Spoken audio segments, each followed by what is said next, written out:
que depois da aula do professor Mangabeira é quase uma ousadia estarmos aqui. Mas, de qualquer forma, o que eu preparei para apresentar, eu acho que é uma ilustração, acaba sendo uma ilustração de uma série de pontos que o senhor colocou, né? Então, prosseguindo aqui nesse painel, agradeço aí muito ao convite do professor João Amato e a oportunidade de estar aqui de volta na casa, que afinal de contas eu sou parte da minha vida, se deve ao USP, meu mestrado e meu doutorado aqui. Tá? Então, a ANEGEP é a Associação Nacional de Estudos de Empreendedorismo e Gestão de Pequenas Empresas e é responsável por estar interagindo com a academia no sentido de disseminar e compartilhar esses conhecimentos por uma série de mecanismos que são conferências, seminários regionais e a revista científica da área. Tá? Então, o que eu queria falar rapidamente, vamos ver se eu consigo, é ilustrar como que isso está se refletindo no Brasil. Como é que o Brasil, nesse contexto mundial, como é que ele está comparativamente? E, nesse olhar de fora, olharmos dentro esse universo de empreendimentos e esse ecossistema de inovação do Brasil. E, afinal, pensarmos um pouco qual é o melhor caminho, qual é o nosso modelo, né? Para começar, no Global Entrepreneurship Index, né, a todo ano tem uma série de comparativos e toda a configuração do ecossistema, como é que a gente se posiciona? Vocês podem ver aí pelo mapa, pela atividade empreendedora, que a gente situa no máximo ali perto da média, né, pela coloração verde. Tá? Eu destaquei do lado direito, vocês veem que o país está posicionado na tropa mais do fundo, né? No 98ª posição entre 137 países. Vocês destacam lá nos fatores 10, 11 e 12 que a gente tem uma inovação de produto e processo bem relativamente baixos. Tá? No ambiente internacional de fazer negócio, aqui dentro realmente a coisa é difícil.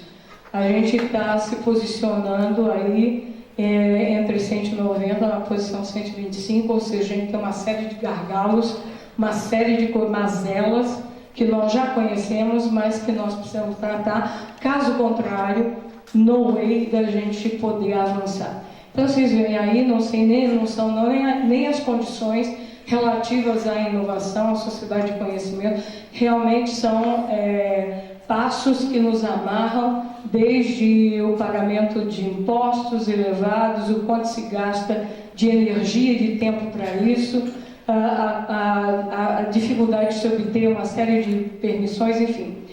No mundo existe uma outra comparação entre 63 economias, que é relativamente a como nós estamos na nossa competitividade global. Quem faz parte aqui desse estudo é a Fundação Dom Cabral, e repetidamente o Brasil se coloca no pelotão lá do fundo.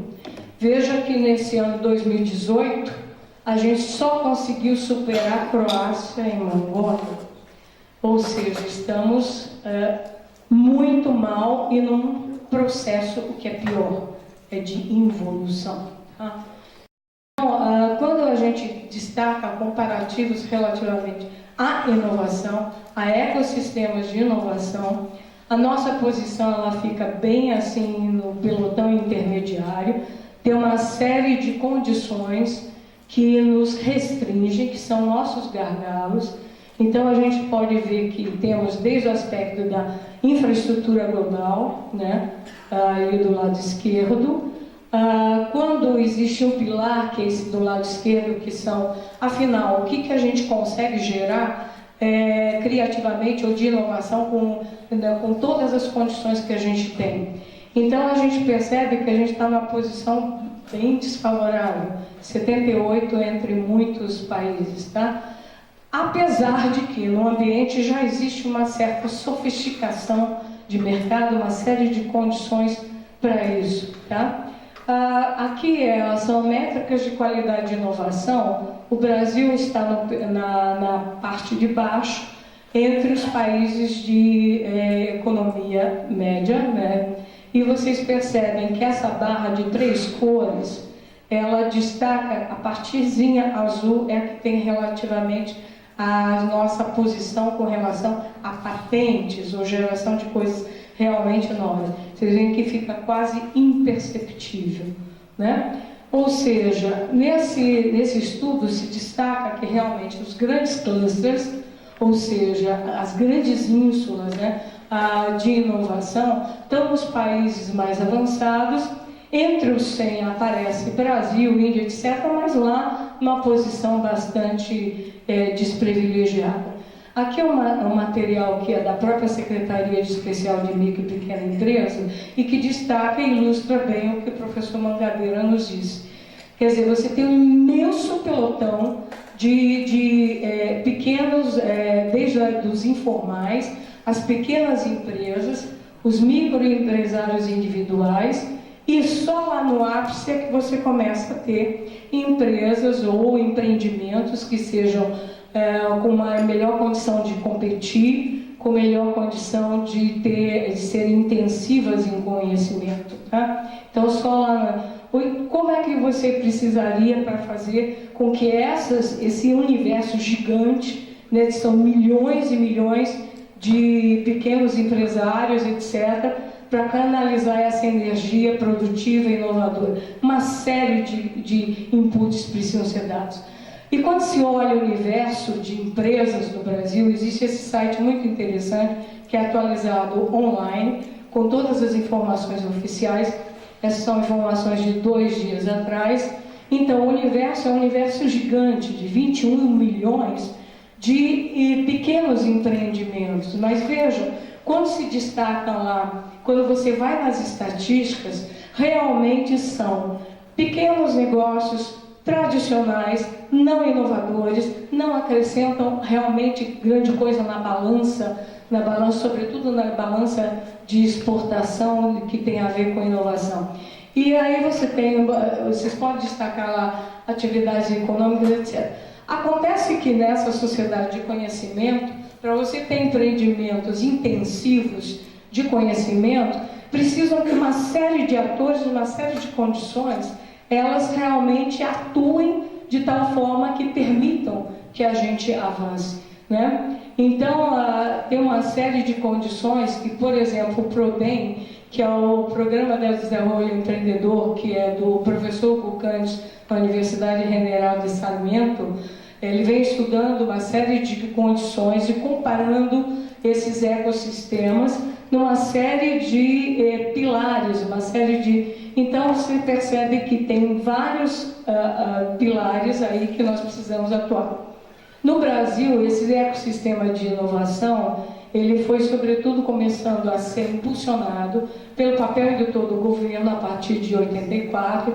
Tem-se aí uma participação da Amprotec desde 87, uma série de parques e programas que têm sido incentivados a partir de 2009, mas como destacou o professor, quer dizer, essa série de agentes do ecossistema precisam estar articulados e sinérgicos de tal forma que se fomente essas trocas, a confiança de tal modo que, sobretudo, os pequenos empreendimentos, eles consigam ter as condições mais favoráveis e não desarticuladamente como normalmente você percebe. Quer dizer, os diversos atores atuando em diversas direções, quando na verdade você precisaria de toda uma política que se organizasse no sentido de poder alinhar esses esforços.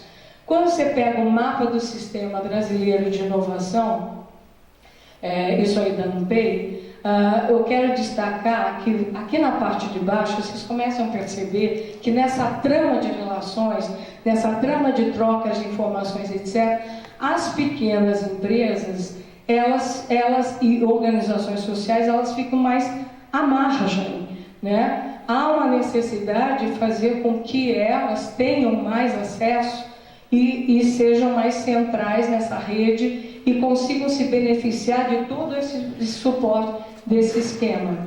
Tá? Como acontece em outros países, realmente essa produção, essa mais intensiva de conhecimento e de inovação, ela é insular no Brasil. Você tem toda uma concentração de áreas geográficas por uma série de razões, inclusive por causa da estrutura de universidades, de institutos, etc., e sobretudo concentrada mais no sudeste do país, e que faz com que realmente todo essa potencialidade que nós teríamos, ela seja bastante desperdiçada nos outros estados, né? Então, os desperdícios realizados no país, em termos da inovação, vocês percebem que atividades internas de pesquisa e desenvolvimento, até que eles dizem que tem, 31%, é até significativo. Mas resta saber realmente o que eles estão chamando isso de pesquisa e desenvolvimento ou aquisição, enfim. Quando você pega as cidades mais inovadoras do país, é lógico que isso aí varia em função do comparativo, em função dos pontos que são colocados. Esse da época negócio desse ano coloca uma série de cidades que, como vocês veem, estão bastante concentradas no sudeste do país. Tá? Temos essas ínsulas, né, esses locais com esse dinamismo que estão potencializando muito mais esse empreendimento intensivo em tecnologia e conhecimento. Destaco aqui, sobretudo porque não é do Sudeste, lá o Porto Digital, em Recife, mas temos também no centro do país, um exemplo aí, a BH-Tech em Minas Gerais, a Florianópolis também se destacando, no Rio de Janeiro, né? O Rio de Janeiro lá no Fundão, o Parque Tecnológico, tá? Como um exemplo de uma aposta, né? Destacam-se, já começam a se destacar lá no sul, o Tecnocinos, que é do parque lá de São Leopoldo, que já tem uma inserção internacional bastante interessante, fomentando bastante troca. E, lógico, não poderia falhar de dizer a prata da casa. Aqui o CIETEC, a incubadora que tem fomentado já há décadas esses empreendimentos de alta densidade tecnológica em diversos ramos, né? E que contribuindo aí até com patentes, se bem que ali naqueles cômputos, naqueles números, entram marcas também. Tá? Eles não destacaram exatamente quantas patentes. Mas esse é um gráfico interessante para mostrar que os investimentos, os aportes feitos nesses negócios, nessas startups, elas retornam para o governo e para a sociedade, elas realmente multiplicam. Então, é um destaque que se faz no sentido de que esses recursos de fomento, eles acabam impulsionando e gerando, impactando um retorno positivo para a sociedade. Agora, resta saber, e aí vai para a gente começar também a pensar, qual seria realmente o nosso modelo?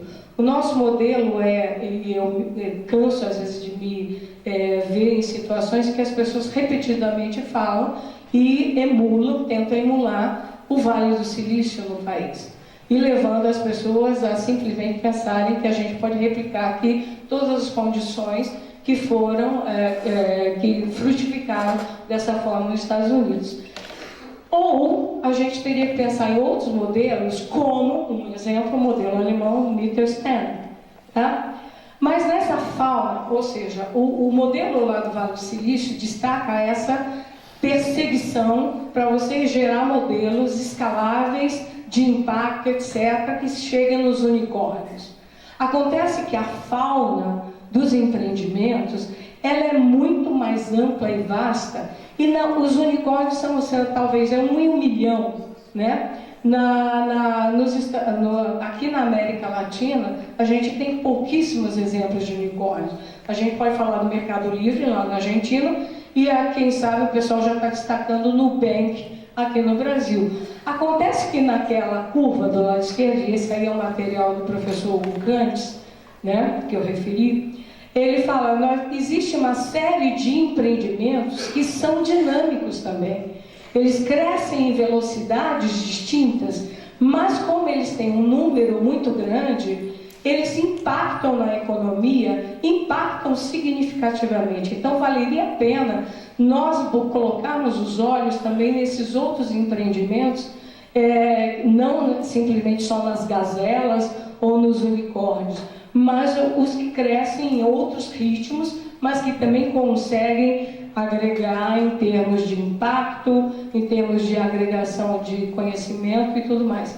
Então, na Argentina, né, você tem aí vários exemplos aí ao longo dessa curva, logicamente chegando na que tem velocidade e impacto muito maior que o Mercado Livre, que é o unicórnio. Mas você tem toda uma fauna de empreendimentos que podem ser ajudados a serem intensivos em tecnologia e agregarem muito mais, né, do que simplesmente ficarmos perseguindo um modelo de um negócio que vai entrar nos 260 que existem no mundo, que são unicórnios, tá? Ou seja, e o outro modelo para se pensar é justamente o alemão, que é uma economia exportadora de bens, né? Apesar dos seus custos trabalhistas elevados, mas que eles conseguem e têm conseguido ao longo até de mais de centena de anos se destacarem na agregação de inovação nos seus produtos e na qualidade dos seus produtos. Ou seja, seria interessante nós examinarmos mais esse modelo e como é que eles conseguem fazer com que se estimule as empresas a terem essa visão mais internacional, a esse posicionamento mais internacional, conseguirem competir e conseguirem impactar na balança de exportações. Ou seja, para elas encontrarem um caminho e um posicionamento de mercado em que elas consigam competir e agregar em várias áreas e setores de tecnologia e resultando em impactos para o país. No Brasil, a gente tem destaques de pequenas empresas que estão aí agregando tecnologia e se mostrando no mercado graças a uma série de condições. Lá de São José dos Campos, da minha cidade, no Parque Tecnológico, mas aí você vai ver a trajetória do empreendedor, ele vem lá do ITA, da incubadora do ITA, está no Parque Tecnológico, está aí no negócio de Flight Technologies. Ou seja, dadas as condições de impulsionamento, a gente consegue agregar, mas isso ainda é em ponto pequeno. Itajubá, essa empresa, eu acabei vendo o nascedouro dela simplesmente no Startup Weekend, na Unifei. E ela tem se destacado aí no mercado já nacional, nessa transformação digital, nessa agregação de conhecimento no campo, em ajudar. Mas o Brasil tem uma série de competências tecnológicas que podem e devem ser melhor exploradas. Logicamente que aqui são apenas alguns exemplos. Além aí da manufatura aeronáutica, você vai falar desde engenharia submarina e vem uma série de empresas até que tem se dedicado por conta de resolverem problemas de petróleo e gás para Petrobras e outros. Mas a gente tem eletrônica embarcada e outros.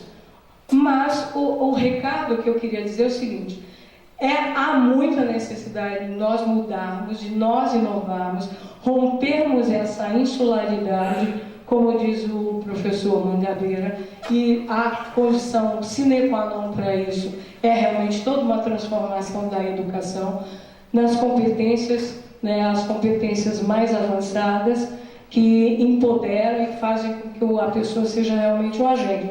Porque no quadro internacional, pena que esse instrumento já não existe mais, que era o deficitômetro.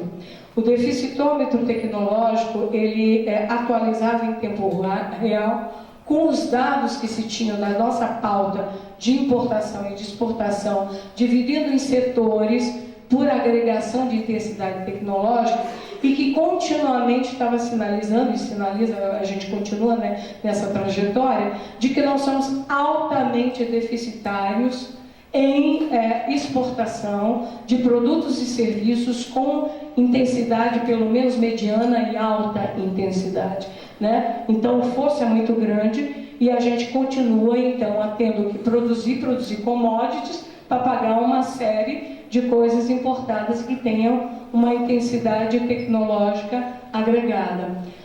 Os atores, quer dizer, o que eles esperam, o que os atores em todo esse sistema, pelo menos segundo o que levantou, o que eles querem, né? O que eles demandam? Lógico, tem desde redução de burocracia, mas tem uma série de coisas que tem a ver com essa construção intersetorial, esse diálogo, esse compartilhamento, enfim, fazer com que essas redes sejam muito mais ágeis e compartilhadas e ajudem, de fato, que a gente tenha a criação de startups, de pequenas e médias empresas que realmente contribuam para mudar esse cenário e esse cenário de dependência em que a gente está. Tá? Então, eram essas as minhas modestas contribuições depois da aula magna do professor.